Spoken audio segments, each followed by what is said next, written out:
Praise the lord. దేవుని వాక్యము వింటున్న మీ అందరికీ ప్రభు నామమున వందనాలు.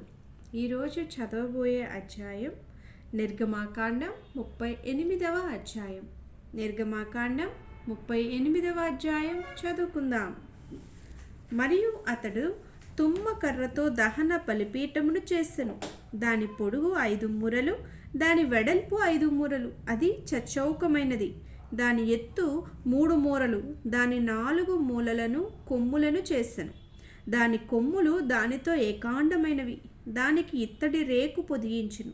అతడు ఒక బలిపీఠ సంబంధమైన ఉపకరణములన్నింటినీ అనగా దాని బిందెలను, దాని గరిటెలను, దాని గిన్నెలను, దాని ముండ్లను, దాని అగ్ని పాత్రలను చేసెను. దాని ఉపకరణములన్నింటినీ ఇత్తడితో చేసెను. ఆ బలిపీఠము నిమిత్తము దాని జవ క్రింద దాని నడిమి వరకు లోతుగానున్న వల వంటి ఇత్తడి జల్లెడను చేసెను.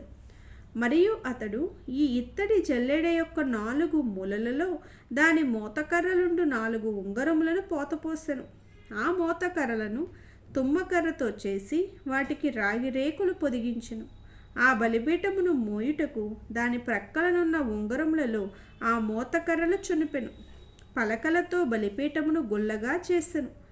అతడు ప్రత్యక్షపు గుడారం యొక్క ద్వారమున సేవింపవచ్చిన సేవకురాండ్ర అద్దములతో ఇత్తడి గంగాలమును, దాని ఇత్తడి పీటను చేసెను.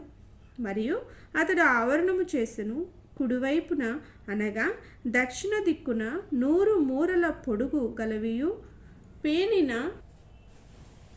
సన్న నారవియునైన తెరలుండెను. వాటి స్తంభములు 20, వాటి ఇత్తడి దిమ్మలు 20. ఆ స్తంభముల వంకులను వాటి పెండె బద్దలును వెండివి. ఉత్తర దిక్కునున్న తెరలు 100 మూరలవి, వాటి స్తంభములు 20, వాటి ఇత్తడి దిమ్మలు 20. ఆ స్తంభముల వంకులను వాటి పెండె బద్దలును వెండివి.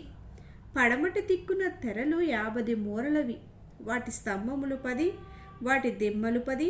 ఆ స్తంభముల వంకులను వాటి పెండె బద్దలును వెండివి. తూర్పు వైపున అనగా ఉదయపు దిక్కున 50 మూరలు.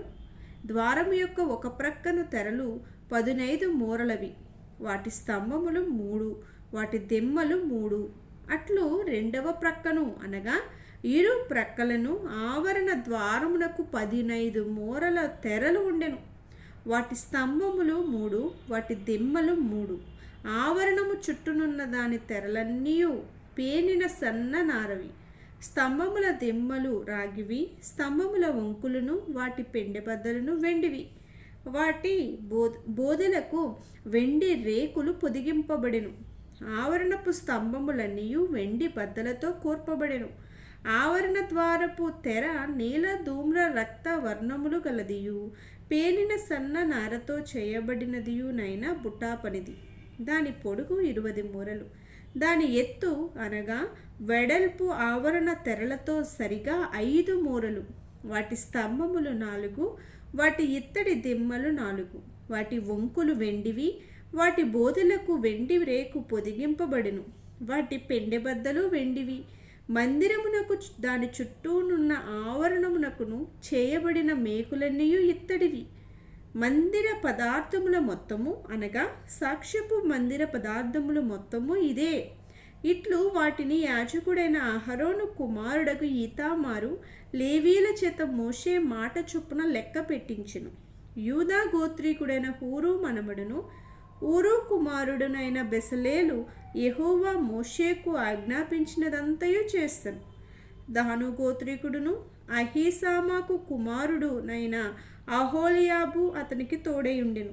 ఇతడు చెక్కువాడును, విచిత్రమైన పని కల్పించువాడును, నీల ధూమ్ర రక్త వర్ణములతోనూ సన్న నారతోనూ బుటాపని చేయువాడునై ఉండెను.